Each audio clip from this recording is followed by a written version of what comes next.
창세기 11장 31절에 보면 아브라함의 아버지 데라가 아브라함과 또 아브라함의 아내 사레 그리고 하란의 아들 롯을 데리고 고향의 갈대아인의 우르를 떠나서 가나안으로 가고자 합니다. 가나안으로 가려 하다가 가는 도중 하란이라는 지역에 이르러서 거기에서 거류하여 살게 되죠. 고향인 갈대아인의 우르를 떠나서 지금 머물고 있는 곳이 하란이에요. 이 우르와 하란의 공통점은 우상을 숭배하는 도시라는 공통점이 있어요. 그러니까 하나님이 아닌 우상을 섬기는 지역의 출신이라는 거죠. 다시 이야기하면 소유권이 우상에게 있다라는 거예요. 우상에게. 모든 인생과 모든 만물, 모든 것은 하나님께 있는데 우상을 섬기는 그 지역. 더욱이 아브라함의 아버지인 데라는 다른 누구보다도 열심으로 우상을 섬기는 사람이었거든요. 여호수아가 이스라엘 백성들과 이별하기 전에 마지막 고별 설교를 하면서 쭉 자신의 지나온 과거, 아니요, 그 조상적부터 어떻게 내려왔었는지를 이야기하다가 데라에 대한 이야기를 해요. 여호수아 24장 2절에 보면 이렇게 돼 있죠. 여호수아가 모든 백성에게 이르되 이스라엘의 하나님 여호와께서 이같이 말씀하시기를 옛적에 너희의 조상들 곧 아브라함의 아버지 나홀의 아버지 데라가 강 저쪽에 거주하여 다른 신들을 섬겼다라고 이야기해요. 그러니까 여호수아가 회고하면서 데라에 대해서 이야기할 때 데라는 다른 신을 섬기는 사람, 우상을 만들어서 팔 뿐만이 아니라 철저하게 우상을 섬겼던 사람이라는 거예요. 갈대아인의 우르든지 그리고 아버지 데라가 머물러 살았던 하란이든지 간에 아브라함에게 있어서는 어떻습니까? 결코 하나님의 은혜를 경험할 만한 또 어쩌면 부름 받을 만한 어떤 조건이 되질 않는 거죠. 그런데 이러한 환경에 살았던 아브라함을 하나님이 부르셔요. 지난 시간에 우리 온유에 대해서 이야기할 때도 그랬잖아요. 예수님께서 특별하게 몇몇의 제자들을 택하셔서 부르시는데 그 택하셔서 부르신 제자들의 면면을 한번 살펴봐 보십시오. 사회적인 지위가 있습니까? 아니면 부가 있습니까? 아니면 지식적으로도 뛰어납니까? 그들이 특별하게 부름을 받아서 예수 그리스도의 복음을 증거할 도구로 쓰임 받을 만한 그 어떤 것이 없어요. 그런데도 예수님은 그들을 지명하여 부르시죠. 그리고 그 일을 맡기셔요. 사람을 닦는 어부가 되게 하시겠다. 오늘 아브라함 역시 마찬가지입니다. 환경적으로도 지리적으로도 어떤 조건적으로도 나이로도 그 어느 것 하나 하나님께 부름을 받아서 이후에 아름답게 쓰임받고 큰 영광을 드러낼 만한 자격이나 조건이나 환경이 제대로 되어 있지 않아요. 그런데 이러한 상황에서 하나님이 창세기 12장 1절, 2절, 3절 말씀을 통해서 아브라함을 부르시는 거죠. 한번 봐봅시다. 시작.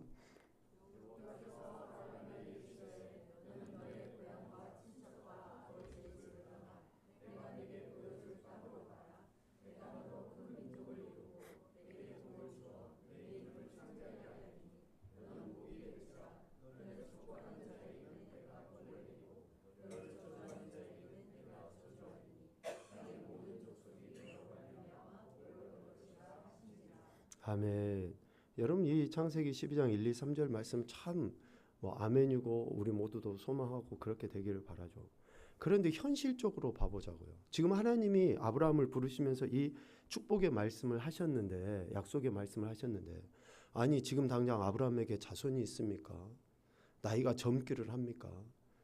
아니면 지금 내가 가지고 있는 무엇인가 투자를 해서 밑거름 삼아서 마중물 들여서 큰 어마어마한 기업을 일굴 수 있는 여건이냐고요.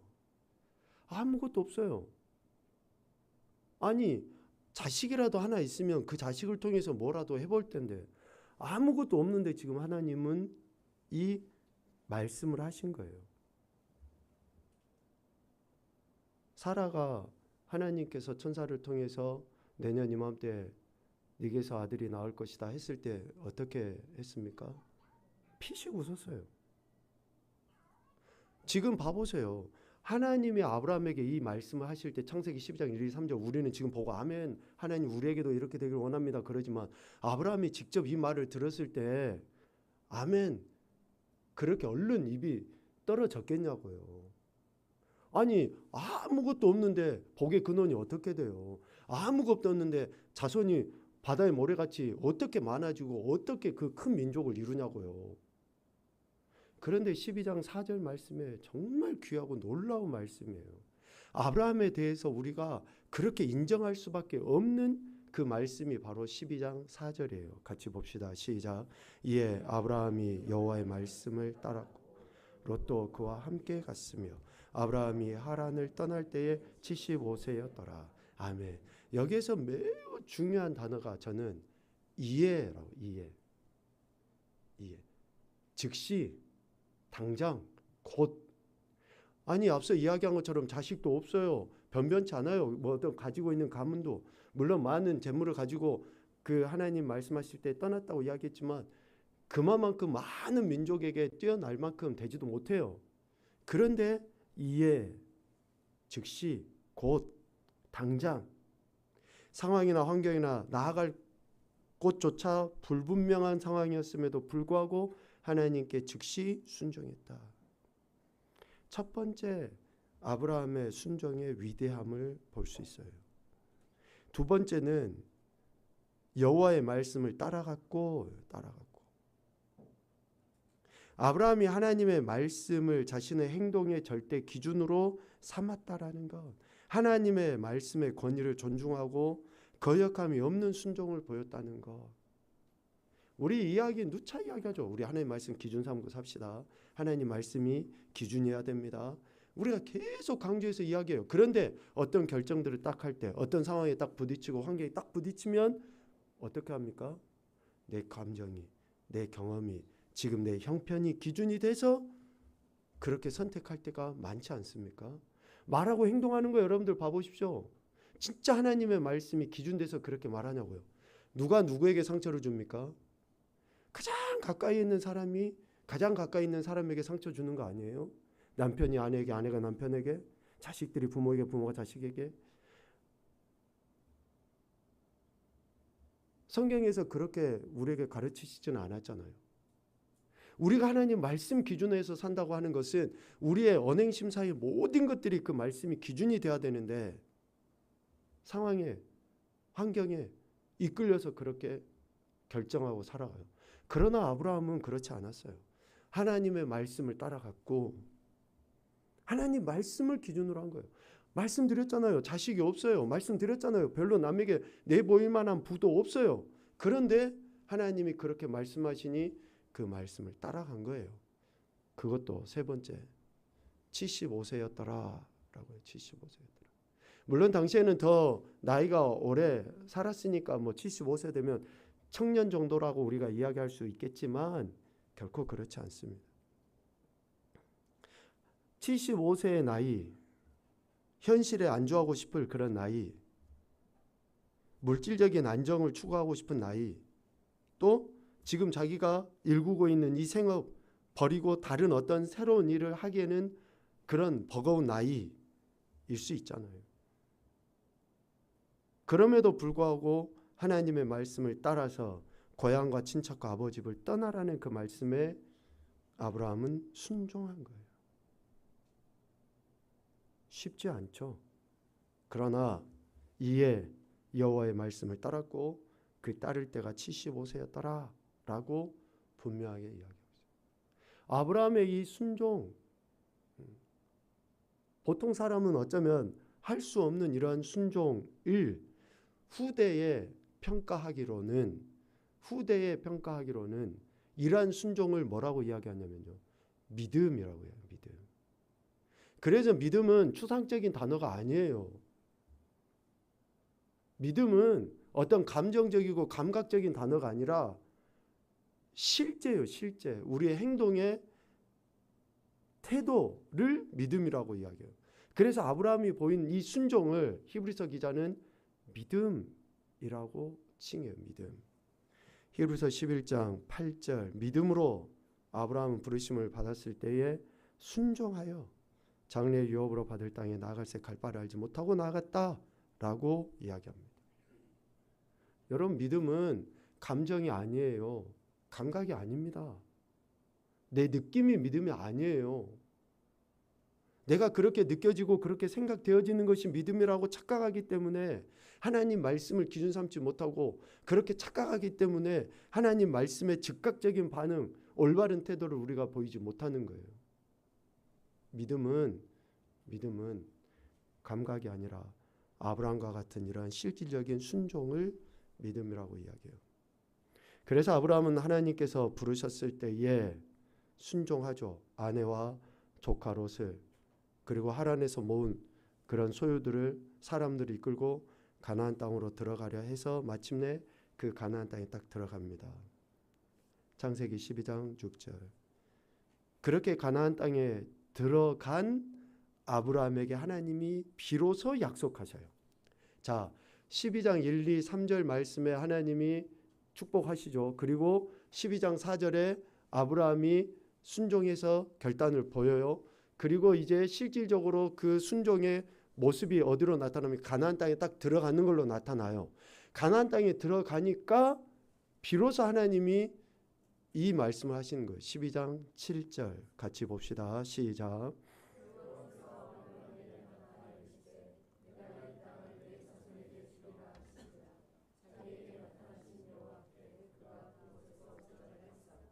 아멘. 내가 이 땅은 어느 땅입니까? 아브라함이 지금 들어간 가나안 땅이에요. 우리는 하나님 말씀에 순종하면 하나님께서 딱 이것을 주실 것이다 라고 여기고 그리고 이것을 주시면 우리는 더 크게 하나님께 영광 올려드립니다. 움직입니다. 따라갑니다 라고 이야기하는데 이 순차적인 배열을 여러분 꼭 기억하십시오. 창세기 12장 1절부터 특별히 7절까지의 이 말씀은 정말 우리가 믿음의 여정을 걸어가는데 영적인 신앙생활을 하는 데 있어서 가장 중요한 기준이 되는 말씀입니다. 이 순차적인 배열을 보면 아브라함이 하나님 말씀을 따라서 75세에 떠나요. 그리고 그 떠나서 아브라함이 간 곳이 어디예요? 가나안이에요. 그 가나안에 도착하니 12장 7절에 하나님께서 내가 이 땅 가나안을 네 자손에게 주리라 라고 하나님이 약속하셔요. 하나님께서 아브라함에게 그렇게 12장 7절에 가나안 땅을 네 자손에게 주리라 라고 말씀하시죠. 그 말씀의 성취가 오늘 읽은 여호수아서 12장 말씀이에요. 창세기 12장 7절에 하나님께서 순종한 아브라함에게 약속하신 그 말씀이 언제 비로소 성취됩니까? 완전한 성취는 아니에요. 앞으로도 정복해야 될 땅들이 있으니까. 그런데 이제 그 시작이 여호수아 12장 7절 말씀이에요.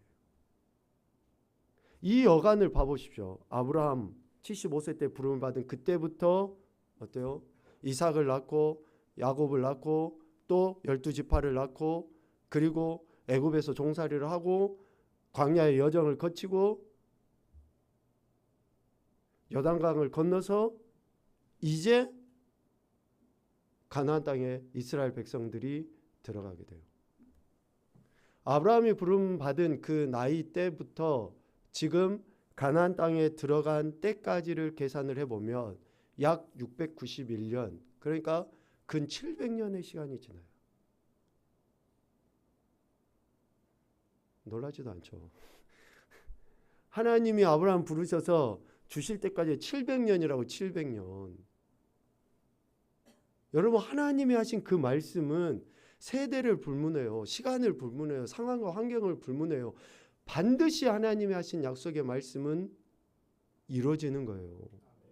하나님이 계획하시고 하나님이 정하신 그런 일들은 하나님이 선포하시는 그 말씀은 아무리 세대가 지나고 긴 세월을 흐른다 할지라도 그런데 여기서 어떻게 이루어집니까? 믿음으로 순종한 일을 통해서 하나님께서 그 일을 이루시는 거예요. 믿음으로 순종한 사람을 통해서. 그래서 순종하는 사람, 즉 믿음의 사람의 그 순종을 통해 믿음, 신실을 가지고 계신 하나님께서 그 일을 이루시는 거예요. 다시 이야기합니다. 하나님 약속의 말씀의 성취는 신실한 사람, 그러니까 신실한 사람의 그 모습에 신실하신 하나님께서 반응을 보이심으로 이루어지는 거예요. 그러니 나는 신실하지 않아도 하나님이 신실하시니까 이루어질 거야. 내가 순종하지 않아도 언젠가는 될 거야. 이거는 믿음이 아니에요. 내가 믿음으로 반응을 보이고 내가 순종을 해야지 그것이 이루어지는 것이지. 하나님은 신실하시니까 그래요. 하나님은 신실하시니까 하셔요. 그런데 누구를 통해서 하셔요?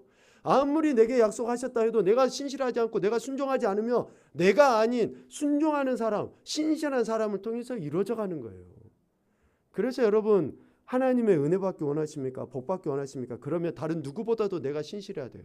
다른 누구보다도 내가 더 적극적으로 순종하며 그 약속의 말씀이 다른 사람의 것이 되는 게 아니라 내 것이 되는 거예요. 그런 복을 여러분들이 받아 누리셨으면 좋겠습니다. 그래서 하나님을 우리가 신실하신 하나님이라고 이야기하는데 그 신실하신 하나님이라고 하는 것은 결국 내가 신실할 때, 내가 믿음으로 순종하고 나갈 때에 그 신실하신 하나님의 은혜를 경험하게 돼요. 신명기 7장에서 그렇게 분명하게 말씀하고 계세요. 같이 읽읍시다. 신명기 7장 9절 시작. 그런즉 너는 알라 오직 내 하나님 여호와는 하나님이시오 신실하신 하나님이시라. 그를 사랑하고 지키는 자에게는 천대까지 그의 언약을 이행하시오 은혜를 베푸시되. 아멘. 여러분 그를 사랑하고 그의 계명을 지키는 자, 즉 신실한 사람에게 하나님께서 신실하심을 보이신다 라고 분명하게 말씀하고 있습니다. 아브라함에게 하신 약속의 말씀이 오늘 여호수아 때에 이루어지게 되는데요. 오늘 여호수아 12장 1절부터 6절까지의 말씀을 보면 하나님은 가나안에 들어간 아브라함에게 이 땅을 네 자손에게 주리라 라고 가나안 땅을 이야기하셨어요. 가나안 땅은 요단강을 딱 기준으로 해서 요단 서쪽 해지는 쪽이 가나안 땅이고 요단 동편 요단강을 건너기 이전의 동편 땅은 처음에 하나님이 아브라함에게 약속하신 땅이 아니에요.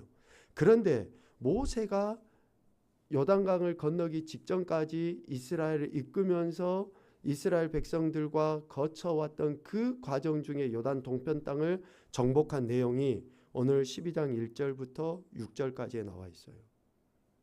그 요단 동편 땅 중에 아모리 왕 시온 그리고 옥의 땅을 취하여 이스라엘 족속 가운데 두 지파 반에게 그 땅을 모세를 통해 분배받게 합니다. 여호수아 12장 6절 말씀에 보면 여호와의 종 모세와 이스라엘 자손들이 그들을 치고 요단 동편 땅이죠. 여호와의 종 모세가 그 땅을 루벤, 갓 그리고 므낫세 반지파에게 기업으로 줬더라라고 이야기해요. 처음에 하나님께서 약속하신 땅은 요단 서쪽 땅 가나안이거든요. 요단 동편 땅은 그냥 지나가는 과정에 불과하는데 그 땅을 지금 이 두 지파 반에게 하나님께서 허락하신 거예요. 저는 이 말씀을 보면서 순종하는 사람들에게는 어쩌면 하나님이 약속하신 것보다 더 많은 걸 주시는구나. 기대하는 것보다 훨씬 더 많은 것을 주시는구나 라는 것을 묵상하게 되었습니다. 여러분 자녀들에게도 똑같아요. 정말 부모 말씀을 잘 듣고 부모 마음을 헤아려서 하는 애들은 뭐라도 하나 더 챙겨주고 싶고 미운 놈 떡 하나 더 준다가 아니라 순종하고 좀 이렇게 정말 부모 마음을 헤아리면 어때요? 아깝지가 않잖아요. 더. 그런데 이스라엘 백성들이 그렇게 광야의 여정을 거치면서 원망과 불평에 얼룩진 모습이었지만 그래도 하나님께서 약속하신 그 땅을 향해 나가는 저들에 대해 하나님이 그들을 불쌍히 여기시고 약속하신 땅보다 더 넉넉하게, 더 풍성하게 아모리 왕 시온의 땅을 차지할 수 있도록, 그래서 분배하여 그들이 그 땅에서 살 수 있도록 하나님이 허락하셨다라는 거예요. 물론 그 땅을 하나님이 그냥 취한 것은 아니죠. 사연이 있습니다. 아모리 왕 시온에게 그 땅을 그냥 지나가게 해달라라고 모세와 이스라엘 백성들이 요구했을 때에 아모리 왕이 순순히 그냥 지나가도록 허락하지 않아요. 되려 칼을 들고 쫓아와서 이스라엘을 치고 전쟁을 치릅니다. 그랬을 때 민수기 21장 24절 25절 35절에 보면 이스라엘이 칼날로 그들을 쳐서 무찌르고 이스라엘이 이같이 그 모든 성읍을 빼앗고 이에 그와 그의 아들들과 그의 백성을 다 쳐서 한 사람도 남기지 아니하고 그 땅을 점령했다라고 이야기해요. 이렇게 하나님의 백성들에 대해서 거부하는 아모리 왕 시온을, 그 땅을 정복할 수 있도록 하나님이 허락하셨다라는 거예요. 여간 이스라엘은 약속받은 가나안을 향해 나아갔죠. 그 과정에 아모리 왕 시온과 만났을 때에 전쟁을 치러서 그 땅을 취하게 됩니다. 이스라엘이 하나님의 약속의 말씀, 거의 700년이나 지난 그 시점에도 하나님의 말씀을 따라간 그들에 대해 하나님께서 이런 은혜를 베풀어 주셨다. 그리고 이제 12장 7절에 실질적으로 하나님이 약속하신 그 땅 가나안 정복에 대한 이야기가 쭉 기록되어 있습니다. 7절 이하 8절 9절에 보면 9절 이하에 이제 쭉 그런 왕들의 이름이 나오죠. 요단 서쪽 땅, 요단을 건너서 이제 가나안을 들어갔을 때 그곳에 살고 있었던 왕들 31명을 정복한 내용이 기록되어 있어요. 실질적으로 요단 강을 건너서 이스라엘 백성들이 가나안을 정복할 때의 그 정복 전쟁은 지금 우리가 이야기하는 그런 싸움하고는 차원이 다른 거 아시죠? 이미 요단을 건널 때부터 가나안에 살고 있었던 족속들의 마음은 어떻습니까? 하나님으로 말미암아 그들의 마음은 이미 물처럼 녹아버렸어요.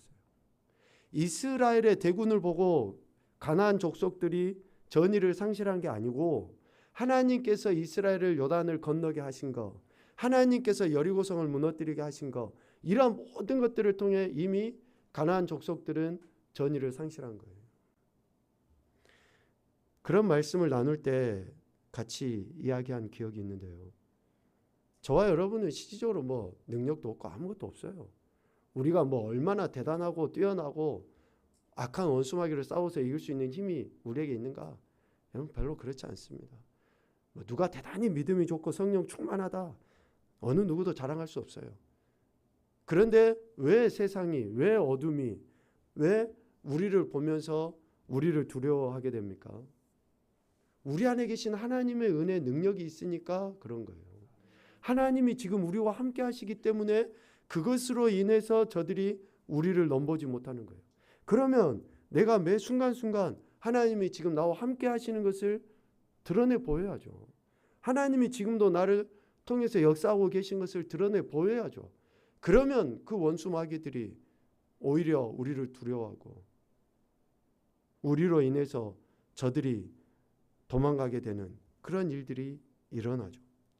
오늘 여호수아가 이스라엘 자손들에게 분배할 이 땅, 즉 가나안 족속들을 정복한 이것은 이미 요단을 건너고 난 이후에 여리고를 점령하고 또 아이를 점령한 것, 그리고 10장과 11절에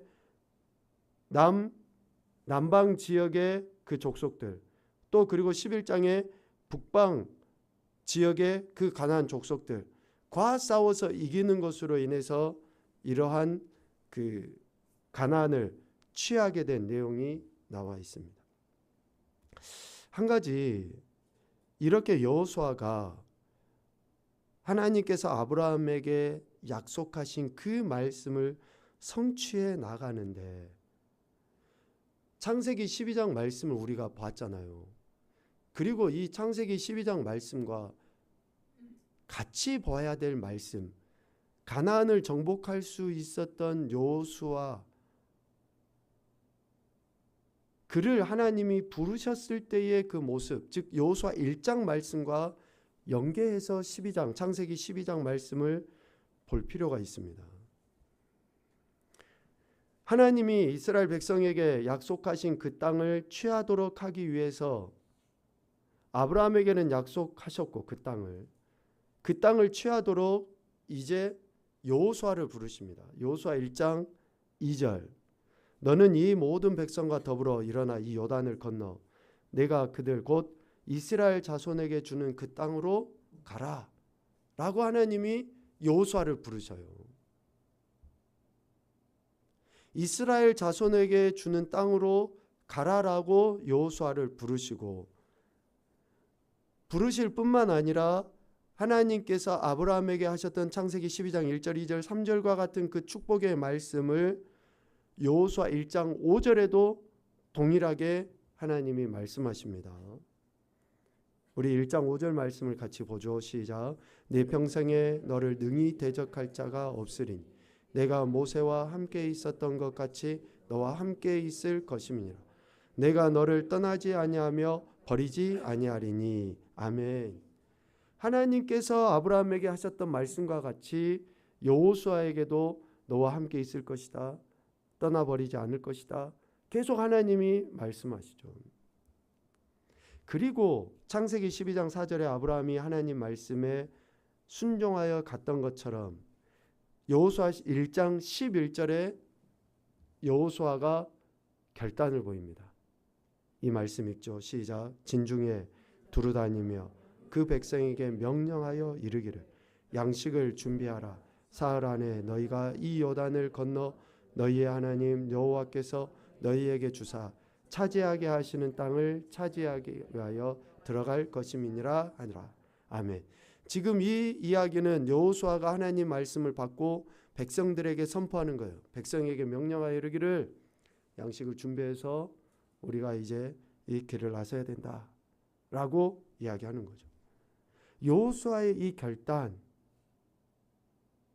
그래서 아브라함을 부르셨을 때나 여호수아를 부르셨을 때 아브라함의 결단이나 여호수아의 결단이 결국은 오늘 여호수아 12장 7절 이하의 가나안 땅을 실질적으로 정복하게 되는, 취하게 되는 계기가 되었다.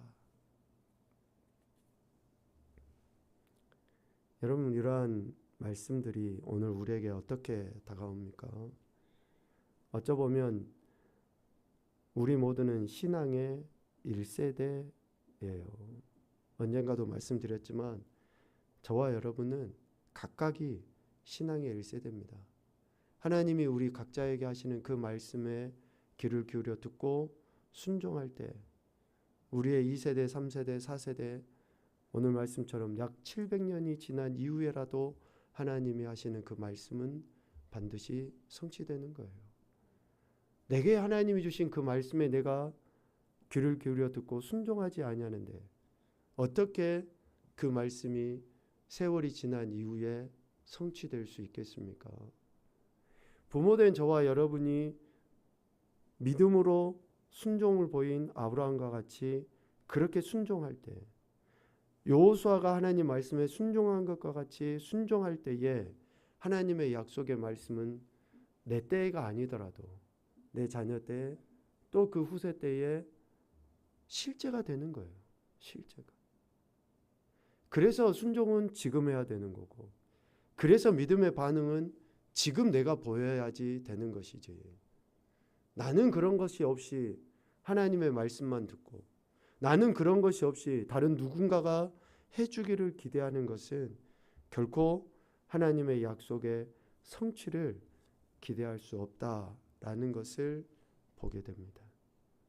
우리는 하나님의 말씀이 신실하다라고 믿죠. 그렇다면 그 말씀이 신실하다라는 것은 신실한 나의 태도를 통해서 증명되어져야 한다라는 것을 꼭 기억하셔야지 됩니다. 그리할 때에 아무리 시간이 지나도 그 말씀은 반드시 성취되어서 더 크고 놀라운 영혼육의 풍성한 은혜들을 경험하게 하실 줄로 믿습니다. 그래서 히브리서 기자는 이렇게 표현을 했어요. 우리 11장 6절 말씀을 읽고 마치겠는데요.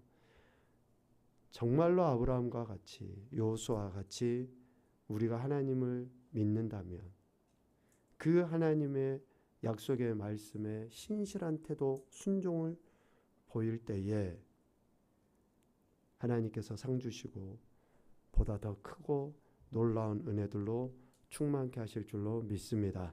이 말씀을 같이 보죠. 믿음이 없이는 하나님을 기쁘시게 하지 못하는, 하나님께 나아가는 자는 반드시 그가 계신 것과 또한 그가 자기를 찾는 자들에게 상 주시는 이심을 믿어야 할지니라. 아멘.